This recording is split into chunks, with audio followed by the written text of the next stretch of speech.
Em 1950, uma criação virtual de cientistas americanos, o relógio do dia do juízo final, está mais próximo do fatídico horário da meia-noite do que nunca.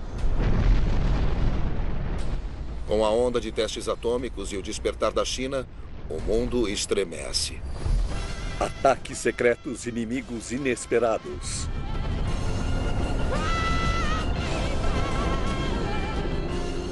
O mundo estremece na Ásia, na Coreia, na Indochina.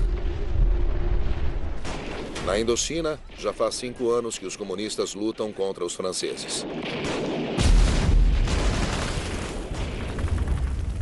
Na Coreia, em apenas 2 meses, as forças da ONU contam 24 mil mortos, feridos ou presos. E ainda não conseguiram impedir a Coreia do Norte comunista de invadir a Coreia do Sul. Na capital norte-coreana, Pyongyang, um jovem ditador sorridente, porém implacável, governa. O nome dele é Kim Il-sung. Ele é o fundador daquela que será a primeira dinastia comunista da história. O seu regime, imposto por Stalin quando ele invadiu a Coreia do Norte em 1945, conta com um exército que foi treinado e equipado pelos soviéticos. O embaixador soviético, general Stikov, é o verdadeiro líder do país. Juntamente com Kim Il-sung, ele conseguiu convencer Stalin de que chegou a hora de invadir o Sul. O seu aliado, Mao Tse-tung, chefe do Partido Comunista Chinês, concordou. Ele disse: "A aliança sino-soviética será o triunfo da paz."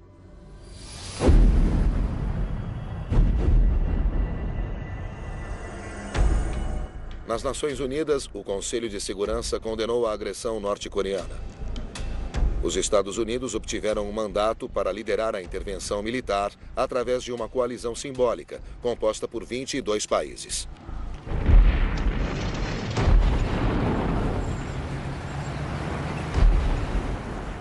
As forças da ONU foram dominadas pelo exército norte-coreano e recuaram para o porto de Pusan, que está cercado há 2 meses.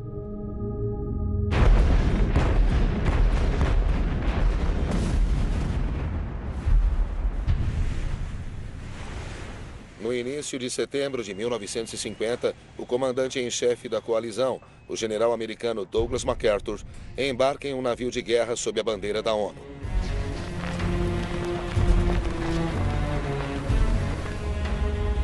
MacArthur vê isso como o último recurso: desembarcar na retaguarda dos norte-coreanos em Incheon, o porto de Seul.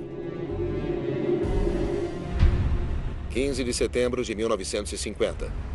A flotilha aliada se aproxima de Incheon com 230 navios de guerra, a maioria norte-americanos. MacArthur autorizou a presença de um grupo de jornalistas internacionais. Entre eles está Henri de Turenne.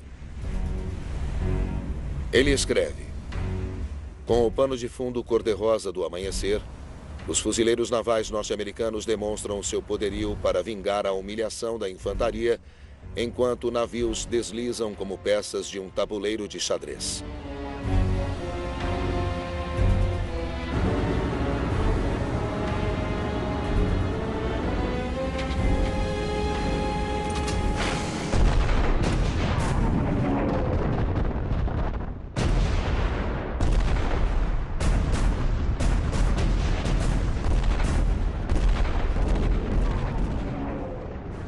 Em seu livro Reminiscências, MacArthur escreve: "A tensão é extrema.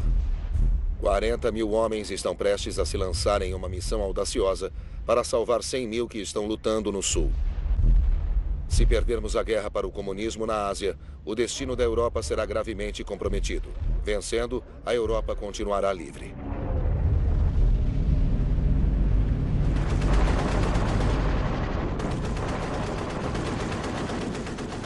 Vão, vão, vão, vão!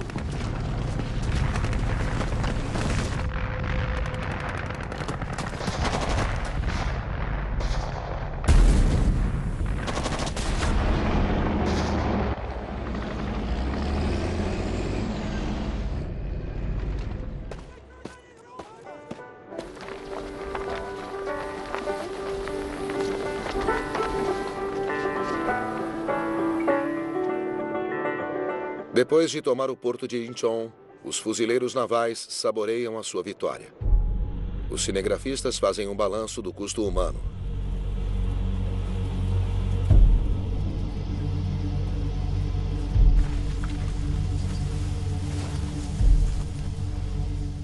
Os sobreviventes do exército norte-coreano fugiram ou foram capturados. Como sempre, suas roupas são removidas para que não ocultem armas. Prisioneiro de guerra. É um triunfo de MacArthur.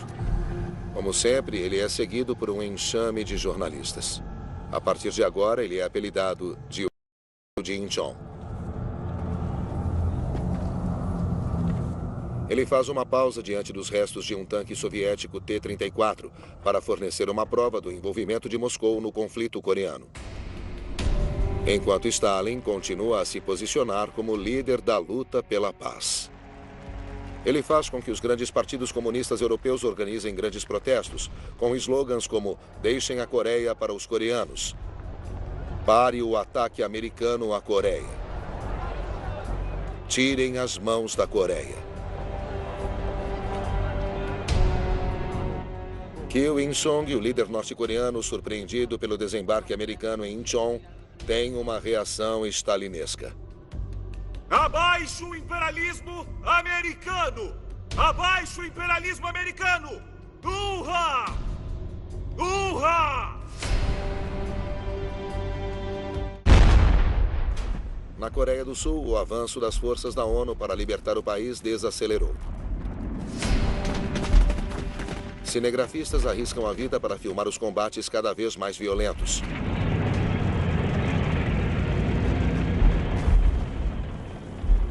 Demora 10 dias para as forças da ONU chegarem a Seul, a apenas 60 quilômetros de Incheon.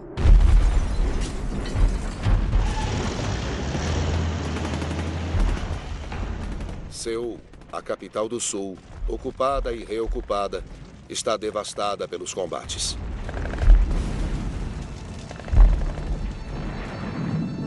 Entre as ruínas, uma população de órfãos famintos luta para sobreviver.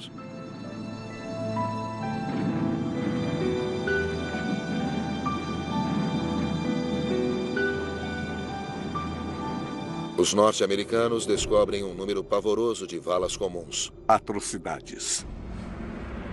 Um comitê de investigação revela que 30 mil prisioneiros sul-coreanos e 2 mil prisioneiros norte-americanos foram assassinados pelos norte-coreanos batendo em retirada. Seul, 26 de setembro de 1950. A bandeira da ONU tremula sobre o palácio do governo praticamente intacto.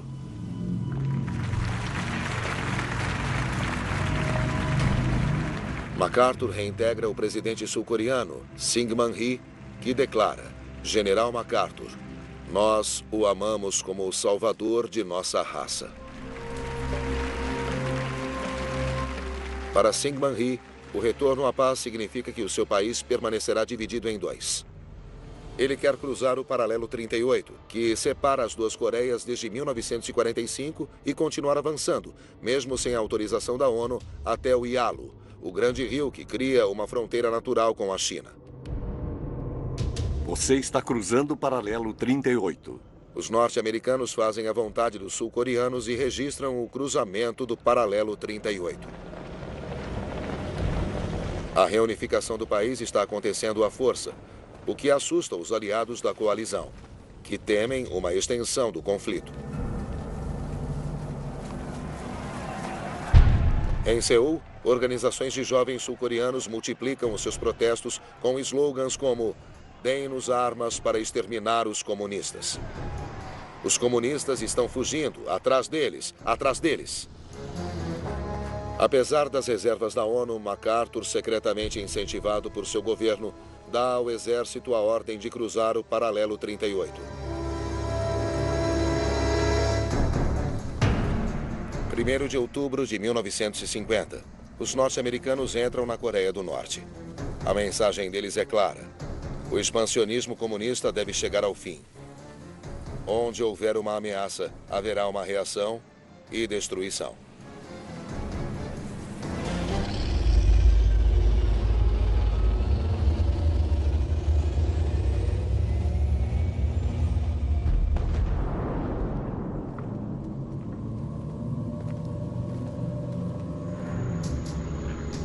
Kim Il-sung está escondido nas montanhas. Ele se recusou a lutar porque sabe que a China logo entrará no conflito. A travessia americana do paralelo 38 é inaceitável para Mao Tse-tung, o líder dos comunistas chineses. Mao diz: se os imperialistas norte-americanos vencessem a guerra, eles nos ameaçariam. Não devemos deixar de ajudar os coreanos. Enviaremos voluntários para lá. –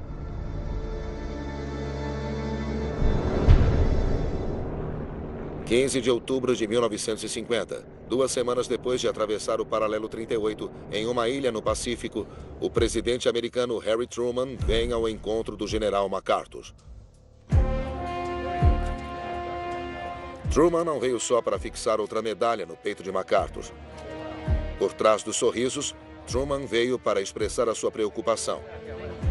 A CIA está enviando relatórios alarmantes sobre a ameaça de uma intervenção chinesa. MacArthur afirma que os chineses não têm os homens, nem os recursos. As suas tropas devem ocupar a Coreia do Norte para restabelecer a paz. Levará apenas alguns dias. Os rapazes estarão em casa para o Natal. Truman retorna aos Estados Unidos tranquilizado. De fato, a Europa é a sua principal preocupação. Ele teme um cenário ao estilo coreano, no qual a Alemanha Oriental Comunista, a RDA, invada a Alemanha Ocidental, a República Federal, que deve ser imediatamente armada.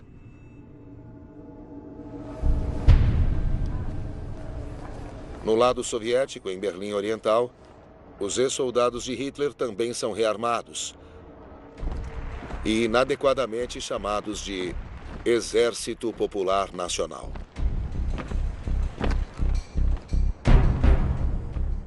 Os pobres alemães orientais, peões da Guerra Fria. Alguns entendem que precisam sair antes que seja tarde demais. Antes que a polícia política da Alemanha Oriental, a temida Stasi, aperte mais o cerco. Pelas próximas 3 décadas.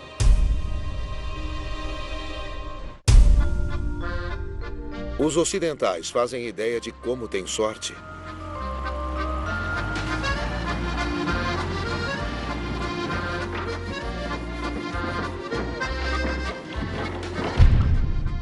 Todos os anos na França, os comunistas e os seus apoiadores se reúnem em número para uma festa organizada pelo jornal L'Humanité, que celebra aqueles que atormentam o resto da Europa ou exigem a saída dos norte-americanos, que defendem a sua liberdade. É melhor ficar no escuro, escreve Françoise Giraud, uma jornalista famosa da época, que acrescenta: as fronteiras do mundo param em quem amamos. Outros jovens europeus se envolvem na luta contra o comunismo. Eliette, uma modelo da Lanvin na época, viu seu noivo, um repórter de guerra, partir com o famoso batalhão coreano da França. Ele escreve para ela: eles vão lutar para libertar um país que nem conhecem, como os jovens americanos que vieram aqui durante as 2 guerras mundiais. Eliette responde: não aguento mais o mundo da moda. Tão insípido, tão superficial. Ela se alista como enfermeira na Indochina. Apesar dos protestos dos estivadores comunistas, agindo sob as ordens dos sindicatos e de Moscou, ela consegue partir com outras enfermeiras colonialistas. Este é o termo cunhado para as mulheres que fazem a longa viagem à Indochina, que Eliette considera solo francês. Em 5 anos, mais de 30 enfermeiras morreram lá. As substitutas precisam se adaptar rapidamente. Um último gesto elegante antes delas mergulharem em uma guerra que se arrasta sem fim.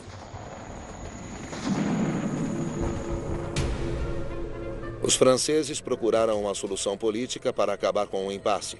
1 ano antes, eles chamaram de volta ao poder Bao Dai, ex-imperador de Annan.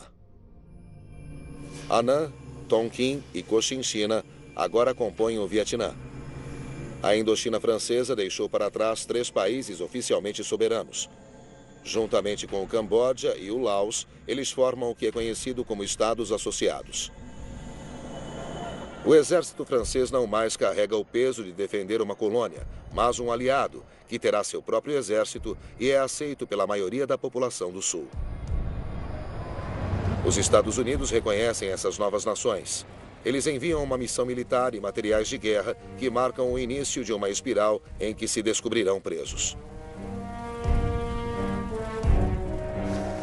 O mecanismo vicioso da Guerra Fria é acionado.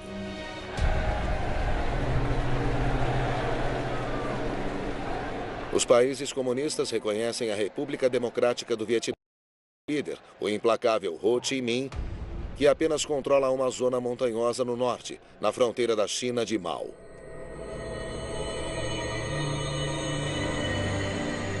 O que antes foi um pequeno grupo de combatentes da resistência, agora se transformou em um exército de 100 mil homens.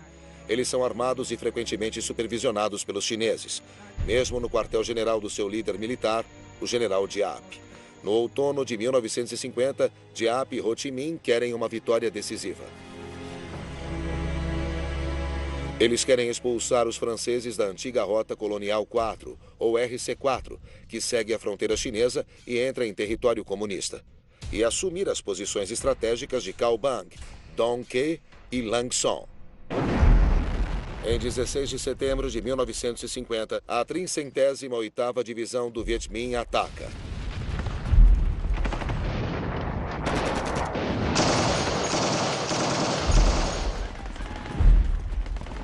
Os franceses não esperavam essa reviravolta na guerra. Eles vinham lutando contra tropas de guerrilha, não unidades militares modernas e várias ondas de ataques.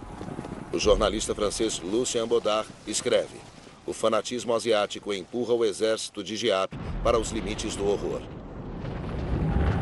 Os soldados são muito mais do que meros voluntários para a morte. Quando saem de suas trincheiras, já não vivem mais.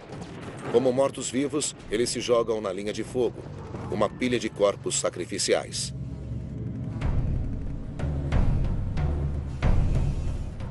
Lucien Baudard revela que as posições francesas ao longo da RC4 estão caindo, uma após a outra.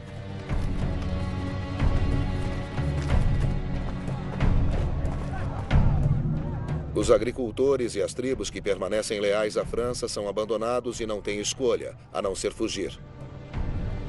O comando militar francês ordena uma retirada, que provará ser catastrófica. Em 10 de outubro de 1950, os franceses são emboscados.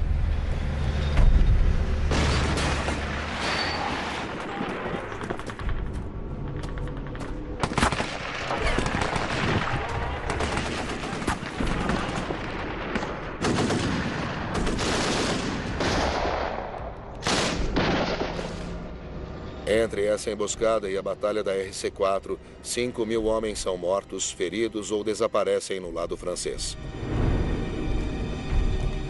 O Viet Minh, ao assumir os postos de Dong Qui e da RC4, levou quase 4 mil prisioneiros e apreendeu muitas armas e materiais.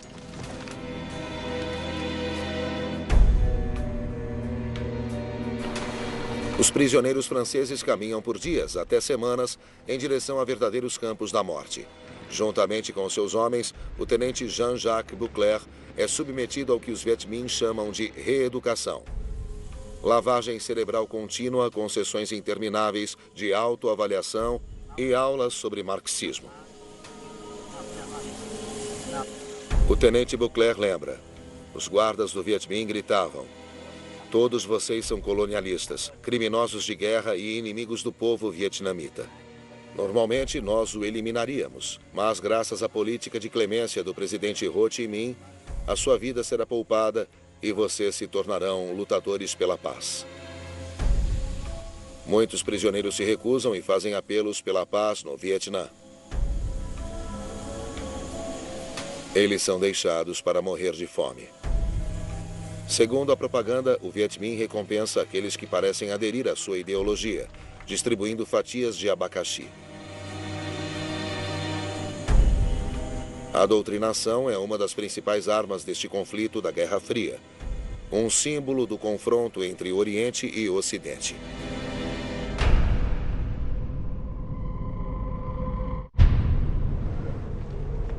Na Coreia, estes prisioneiros norte-americanos conseguiram escapar depois de sobreviverem a um inferno diferente, outra caminhada da morte imposta pelos norte-coreanos.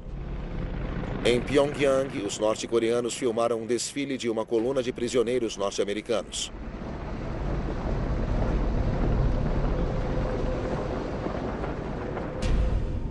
As tropas da ONU, perseguindo os norte-coreanos, tomaram Pyongyang, a capital norte-coreana, em 19 de outubro de 1950.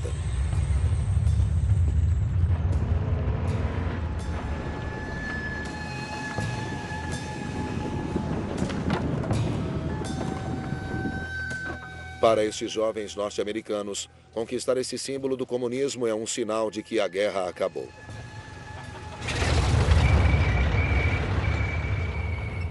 Mas MacArthur continua avançando, porque o ditador do Norte, Kim Il-sung, se recusou a se render, apesar de uma tentativa de mediação dos britânicos. As forças da ONU alcançam o Yalu, o rio que demarca a fronteira com a China comunista. No início de novembro de 1950, MacArthur prepara a sua ofensiva final contra o que resta do exército norte-coreano. Os rapazes só querem estar em casa para o Natal. Esses jovens norte-americanos, muitos foram reconvocados depois de lutar na Segunda Guerra Mundial. Haviam começado famílias. Eles sentem que estão no fim do mundo. O frio é brutal na Coreia do Norte. 20 graus Celsius negativos. Do outro lado do congelado rio Yalu, 300 mil soldados chineses se preparam para o combate. Mao, como Stalin, avança escondido.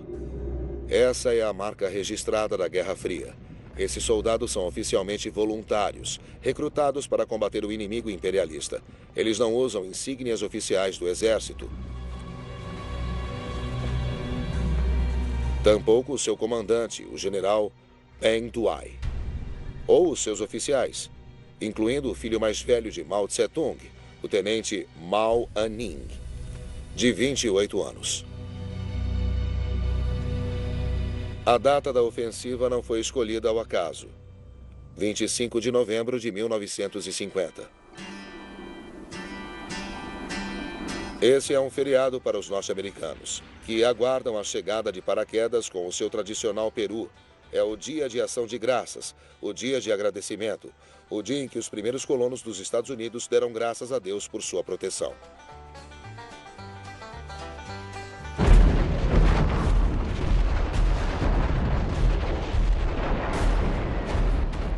25 de novembro de 1950. Os chineses correm para atacar as posições norte-americanas. A Força Aérea da ONU se envolve imediatamente.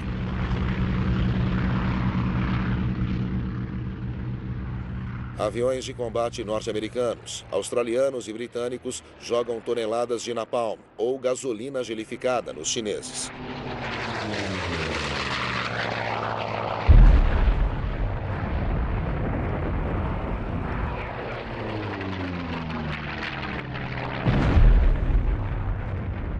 O filho de Mao é morto no bombardeio.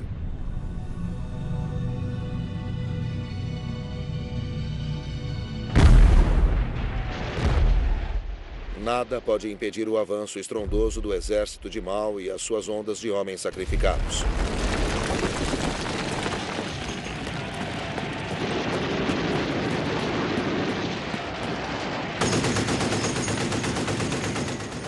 A correspondente de guerra norte-americana Margaret Higgins escreve: poderio aéreo e artilharia não são suficientes quando você está em menor número.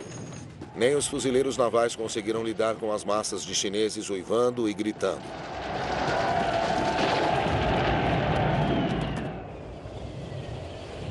Essa é a primeira grande derrota para o corpo de elite dos militares norte-americanos.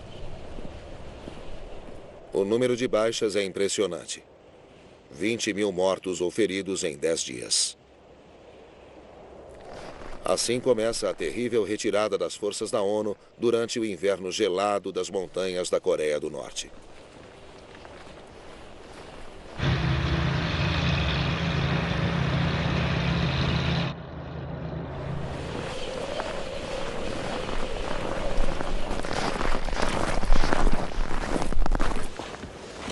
A imprensa norte-americana questiona o presidente dos Estados Unidos. Truman declara: tomaremos todas as medidas necessárias para enfrentar a situação militar. E a pergunta: isso incluirá a bomba atômica? Truman responde: isso inclui todas as armas que temos. Novembro de 1950. O relógio do juízo final. A simples menção do uso da bomba atômica mostra o medo crescente da guerra nuclear. Os Estados Unidos se sentem cada vez mais atacados em duas frentes. Em determinados locais na Coreia e Indochina, e na Europa, ameaçados pela União Soviética.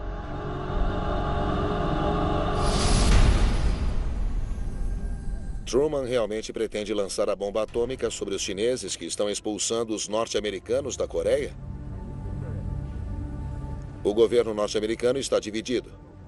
O secretário de Estado, Jim Edgson, embora favorável a tal decisão, relata que há pressão dos britânicos. Para evitar uma escalada, os aliados querem que a bomba atômica continue sendo uma arma de dissuasão. Sem a bomba atômica, MacArthur na Coreia não tem outra opção senão recuar.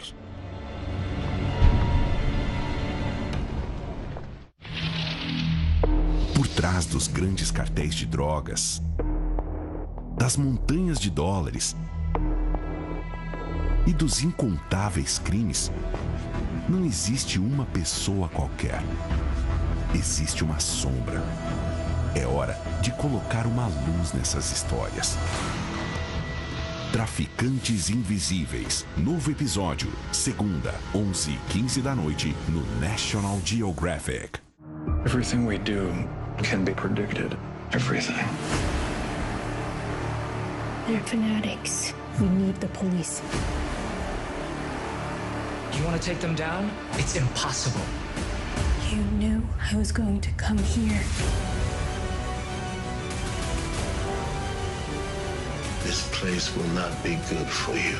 Devs estreia com um episódio duplo, dia 27, 10h15 da noite, só no Fox Premium. O desejo de sentir cada movimento e uma intimidade incrível. A menor distância entre vocês. Mais próximos do que nunca com a nova Jontex Sensação Invisível. A camisinha mais fina de Jontex. Descubra o que realmente é necessário para construir um legado épico. Predadores, Sucessão ao Trono. Estreia, quinta, 10h30 da noite, no National Geographic. Oi? Donivete, chegou o antigases que pediram. O Sulfital, né? Mandaram outro. Oxi. Mas é tudo igual, né? Bobeira, bobeira, cê tá de bobeira. Meu amor, não se engane, só Lufital é Lufital. Ele dissolve as bolhas e elimina os gases rapidinho. Eu vou pegar o Lufital, mas canta de novo. Chá comigo. Bobeira, bobeira, cê tá de bobeira. O melhor Lufital é Lufital. É tempo de valorizar as pequenas coisas. Por isso, conte com Lisoform, que mata 99,9% dos vírus, para que você possa aproveitar cada momento. Lisoform. Bom dia, pessoal. Vamos pegar do início, hein? Tá acontecendo alguma coisa. Algo incrível. Olha só. Sabe o que você pode mudar? O futuro.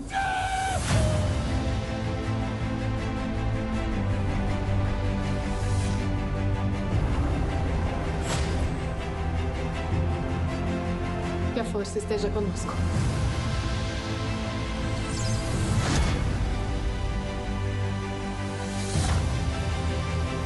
É como um sonho que se realiza.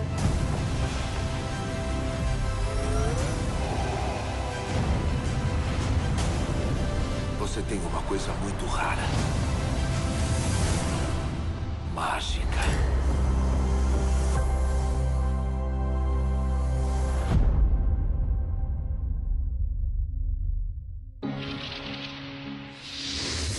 enfrentar condições de temperatura adversas, construir a sua própria casa, caçar o seu almoço, consertar qualquer coisa em poucas mãos. Parece até um reality show de sobrevivência, mas é uma vida de sobrevivência. Ilhados no Alasca, novo episódio sexta, 11h15 da noite, no National Geographic.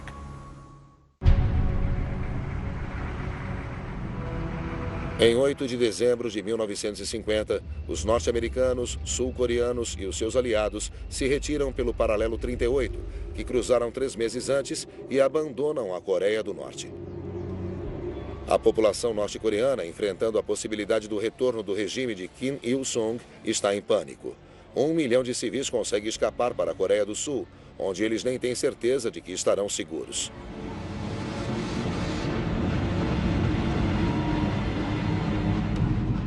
Mais ao sul, na Indochina, civis também são prisioneiros de guerra.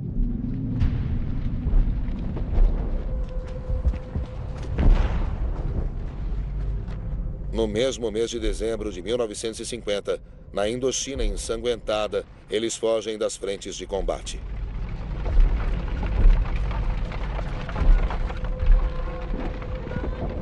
A situação parece desesperadora.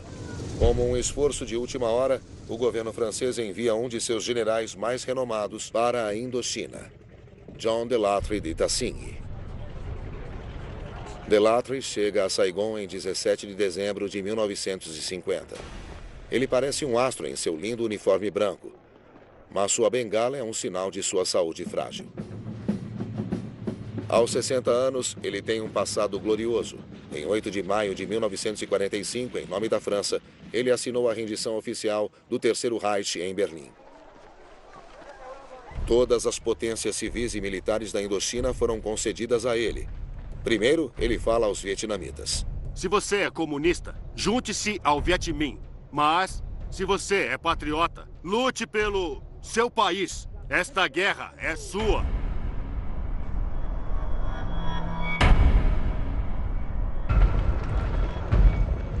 Nessa guerra civil, os soldados de Bao Dai são os irmãos e primos dos combatentes comunistas do Viet Minh, progressivamente mais doutrinados pelos maoístas chineses, a facção mais radical. O seu líder, o general Giap, juntamente com os seus conselheiros chineses, planejam não deixar tempo para Delattre agir. Eles vão atraí-lo para uma armadilha e espancar alguns franceses. O objetivo é avançar com os ataques em direção à cidade de Vinh Yên, nos limites da zona do Viet Minh. Em 13 de janeiro de 1951, Giap ataca com as suas divisões ofensivas a 308 e a 312.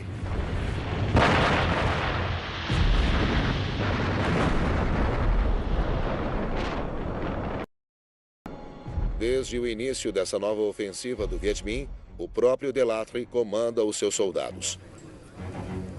Ele mobiliza todo o transporte aéreo disponível, junto com os regimentos do norte da África e as unidades de paraquedistas. 10.000 homens são colocados em combate.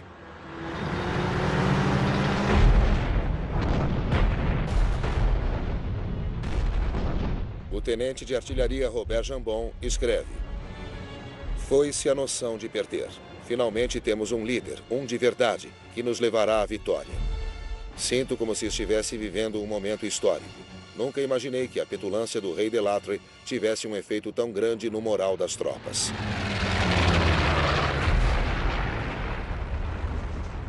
Delattre não hesita em usar grandes quantidades de napalm fornecidas pelos Estados Unidos.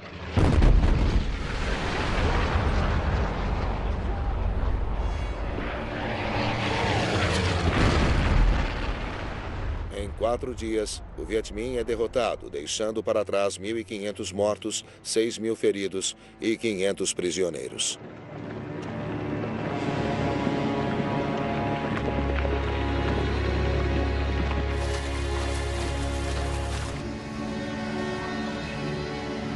As perdas no lado francês também são consideráveis. 800 homens estão fora de combate.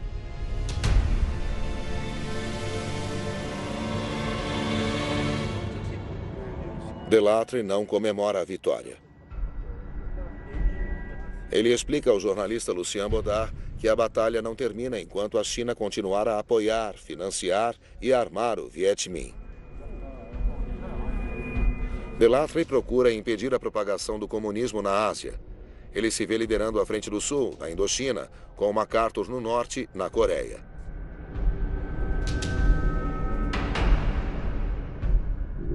MacArthur consegue conter o avanço chinês e empurrá-los para além do paralelo 38, para a Coreia do Norte.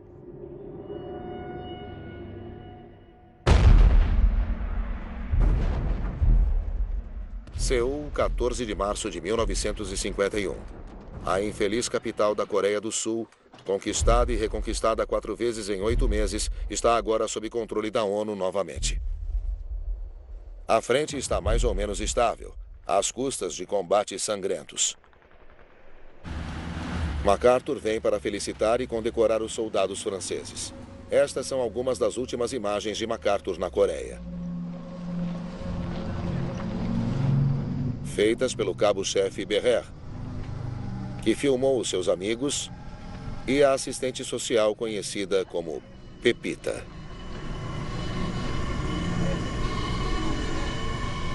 Um deles escreveu: soldados perdidos longe de casa.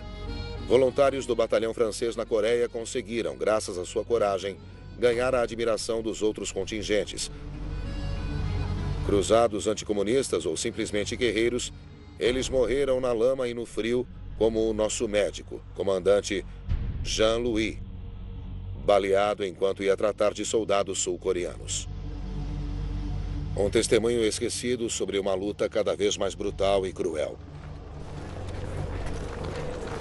Ao tentar conquistar ou defender as colunas e vales, 1/4 do batalhão francês é perdido em combate corpo a corpo com baionetas.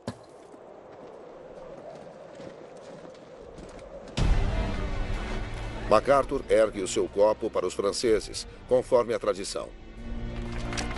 Ele não vê outra solução senão recorrer à bomba atômica. Ele pede a Washington 34 dessas bombas. Um número não divulgado é entregue, mas sem ogivas nucleares. Truman é de opinião que MacArthur é incontrolável demais para receber essas armas. Alegando insubordinação, ele remove MacArthur de seu comando.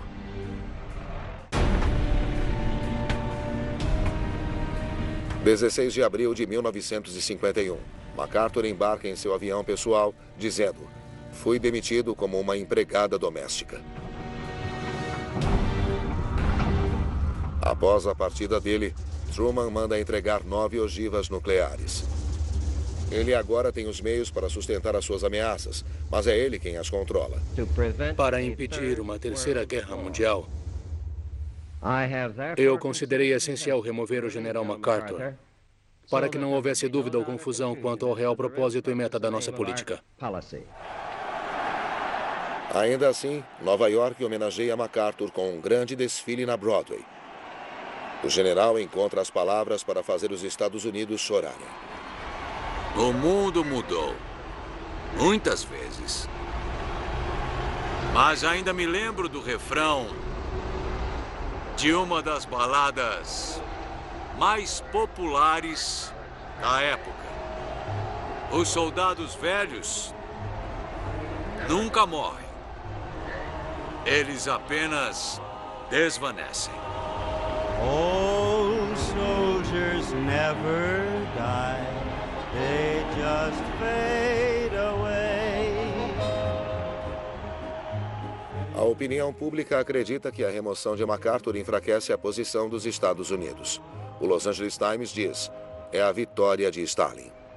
Na televisão norte-americana, o temível senador republicano Joseph McCarthy vê isso como um sinal de influência comunista nos mais altos níveis do governo. Muitas mães americanas que perderam filhos agora se perguntam por que não seguimos a teoria sensata do general Douglas MacArthur de revidar. Essa é a política externa suicida do Kremlin, ao ponto de ser controlada por comunistas em nosso governo. Washington, setembro de 1951. Como sempre, Jean Delattre de Tassigny faz uma entrada dramática. MacArthur deixou o palco. O general francês se considera obrigado a apoiar a missão de MacArthur. Ele usa uma abraçadeira de luto e a sua esposa atrás dele veste preto. O seu único filho, um jovem oficial, acaba de ser morto na Indochina.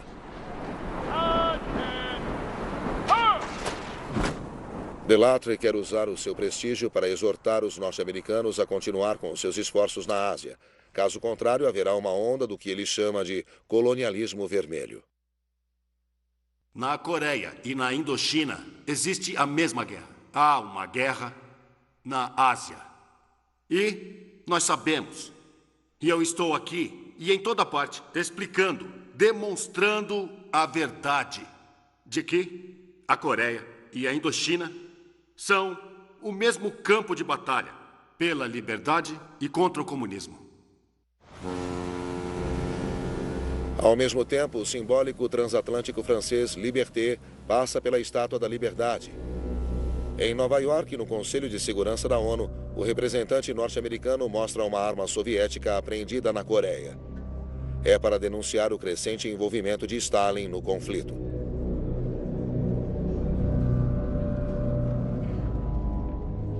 Mas Stalin não fornece apenas artilharia leve aos norte-coreanos e chineses. Ele envia centenas de caças.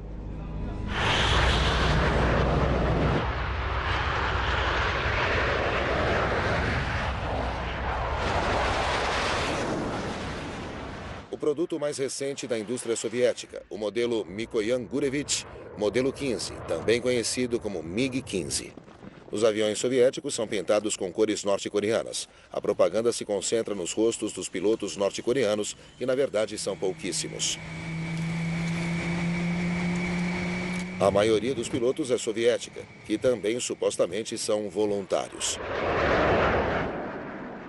Eles enfrentam os norte-americanos no primeiro combate de aviões a jato da história. Os norte-americanos escutam os seus adversários nos fones de ouvido falando russo.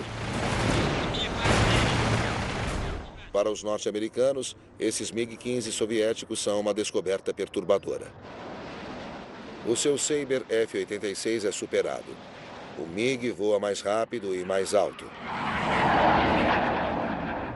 Os soviéticos agora dominam uma tecnologia muito avançada. No entanto, os pilotos norte-americanos assumem a liderança, porque são mais bem treinados.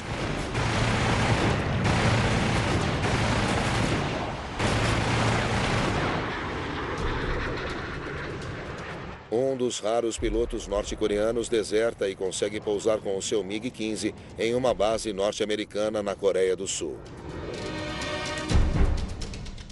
O nome do piloto é No Kun-sok. Ele recebe a recompensa de $100 mil oferecida a qualquer piloto que entregar o seu MiG com os seus segredos. As suas primeiras palavras ao chegar? Ficamos muito felizes por MacArthur ter sido removido, porque o temíamos acima de tudo. Desde a saída de MacArthur, a frente se estabilizou. Uma guerra de trincheiras começa.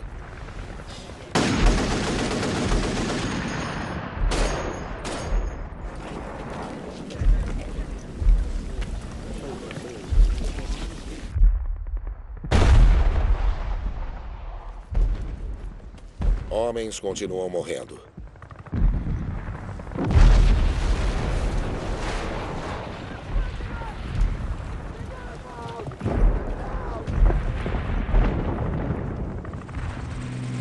Os homens continuam sofrendo em unidades de emergência, também conhecidas como MASH, hospitais cirúrgicos móveis do Exército, que inspiram um filme, MASH, e 250 episódios de uma série cômica norte-americana de muito sucesso que dura 11 temporadas. Julho de 1951. Em Kaesong, Coreia do Norte, os correspondentes de guerra são convocados para uma reunião inicial com representantes da ONU, norte-coreanos e chineses, que até agora perderam quase 200 mil homens e buscam uma solução para o conflito. O serviço secreto russo também os alertou para a presença de bombas atômicas norte-americanas. As negociações de cessar-fogo se arrastam. Para passar o tempo, um cinegrafista filma norte-americanos se comunicando pela primeira vez com norte-coreanos, que estão correndo grandes riscos para estar nesse jogo. Após 3 meses de discussão, as negociações falham. De fato, é uma manobra de Stalin para deter uma ofensiva liderada pelas forças da ONU. Stalin é o principal obstáculo à paz. Em Moscou, no grande desfile militar de 1º de maio de 1952, ele parece bem. Apesar dos boatos sobre sua saúde. Estas imagens são examinadas atentamente por uma população torturada e 2 milhões de deportados nos campos de concentração dos gulags. Todos o desejam morto, mas ele está muito vivo. Ele filma o seu superbombardeiro, capaz de carregar a sua bomba atômica, e ao comando está um general da Força Aérea, Vassily Stalin, o filho dele. Stalin conquistará o mundo?